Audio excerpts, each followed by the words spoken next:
Good morning guys, good afternoon, good evening. Welcome back to my channel, Bella and Bing. Sa ngayon guys is dito muna tayo sa bahay. Ayan guys, papakita ko sa inyo ang ampalaya ko sa harap ng bahay namin. Yan, nag-iisang puno lang yan siya. Ayan, gumapang na. Tapos may bunga na siya guys. Oh. Ang liit lang ng lugar na yan. Oh. Ito lang yan sa harap namin. Nilagyan ko lang siya ng mga nylon sa taas. Ayan. Nylon na gapangan nila. Kaya kahit anong oras, pwede ko siyang tanggalin. Ayan, oh, maano na siya, malago na. Tapos, nagtusok lang ako ng, ayan, 4 na tubo.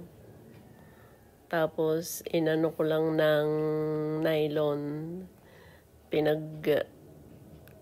Ginawa ko lang, pinagsala-salabat ko lang yung nylon sa taas. Ayan, ginapangan na ng ampalaya. Ayan yung mga bunga nila. Inano ko siya, nilagyan ko siya ng plastic kasi may mga lumilipad-lipad na mga insekto. Kaya nababansot o pinapasok nila, nabubulok. Ang dami-dami na niyang bunga. Oh, ayan oh, malaki na, pwede nang igisa or ensalada. Maganda to kasi guys, organic. As in, wala talaga siyang fertilizer. Kahit na hindi mataba yung lupa dito sa amin, yung mga nililinis kong dahon dito sa paligid, nilalagay ko dun sa puno. So, nakakatulong naman. Ayan. Ayan, may nabulok na. Nalimutan ko na yan eh. Maganda rin yung may backyard kasi kahit papano, nakakalibre na. Nakakabigay pa ako sa mga kapitbahay ko pagka sobra kasi nagsasawa naman kami yung maya-maya na lang ang palaya. Hindi naman namin kaya kainin. Kaya yung pag namitas ako, bibigay ko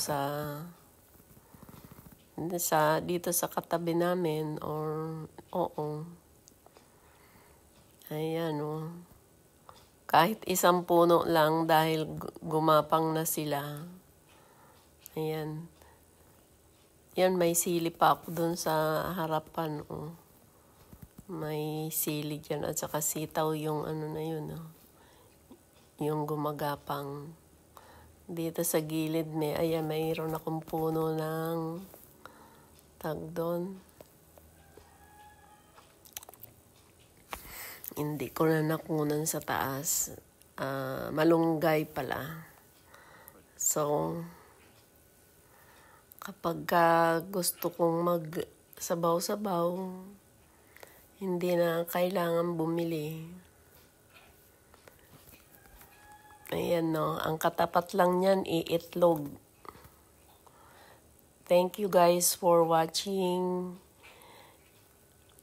Sana magustuhan ninyo yung aking video kahit na maiksi lang. Ayan. Bye-bye and see you on my next vlog.